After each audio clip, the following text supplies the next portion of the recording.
No, moje pôsobenie v oblasti vysokoškolského štúdia, vysokoškolského vzdelávania a vedy sa nejako neutváralo, ale bolo od začiatku také, aké je. Od svojho detstva mi bolo celkom jasné, že sa budem touto oblasťou zaoberať, len som hľadal ďalšiu špecifikáciu, ktorým smerom by sa moja kariéra v oblasti výskumu mala pohnúť. Musím priznať, že ma lákali od začiatku prírodné vedy, prírodovedné disciplíny, ktoré ale mali nejaké aplikované výstupy. No a jeden z takých zaujímavých bodov sa stala environmentalistika, ktorá je, pravda, fascinujúca interdisciplinárna náuka o životnom prostredí. Tá interdisciplinárnosť, ktorá ma na nej vždy lákala, je predovšetkým v tom, že je to premostenie medzi rozmanitými prírodovednými, ale rovnako v niektorých prípadoch aj spoločenskovednými disciplínami.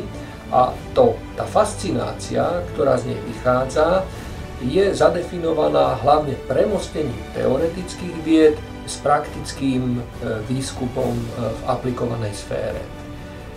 Moje pôsobenie ako študenta na vysokej škole na prvom, druhom, ale najmä treťom stupni štúdia bolo ovplyvňované aj medzinárodnými, veľmi významnými univerzitami v Kanade, na Novom Zélande, v Austrálii, kde som postupne začal získavať presnejšie kontúry, obrysy o tom, čo je zaujímavou témou v oblasti štúdia dopadov súčasnej degradácie životného prostredia na človeka.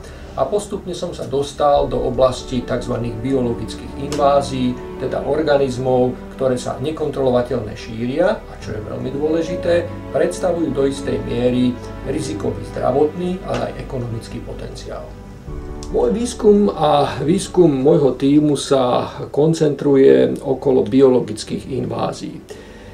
Samozrejme, Európa nie je Ázia ani Afrika, aby sa stala bežne svedkom formovania roju inváznych úrodožravých koníkov s celkovou hmotnosťou až 70 000 tón, ponímajúcich až 50 miliard jedincov, ktoré sú schopné za jeden jediný deň skonzumovať toľko potravy ako všetci obyvatelia Londýna, Paríža, Los Angeles a New Yorku dohromady. Ale napriek tomu vynakladá Európska únia každoročnú dotáciu vyše 10 miliard eur na prevenciu a zmiernenie následkov vplyvu inváznych organizmov.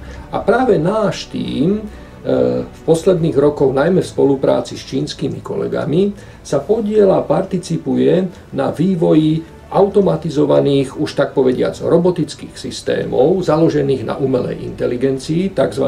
Umelých neurónových sieťach, ktoré sú schopné veľmi rýchlo, veľmi promptne takéto invázne druhy s ekonomickým potenciálom zaregistrovať a identifikovať.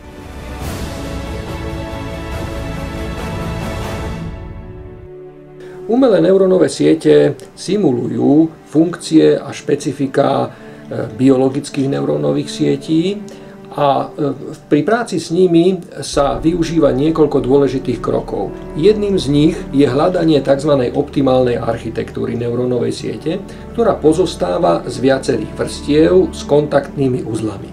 A práve takéto drobné invázne organizmy, ktoré môžu spôsobovať vážne ekonomické problémy a človeku sú ťažko rozlíšiteľné, dokážu nástroje umelej inteligencie identifikovať veľmi promptne a veľmi reliabilne. Niekedy mám taký dojem, že environmentalistika má na svojich naozaj potenciálne excelentných študentov veľmi zložité kritériá.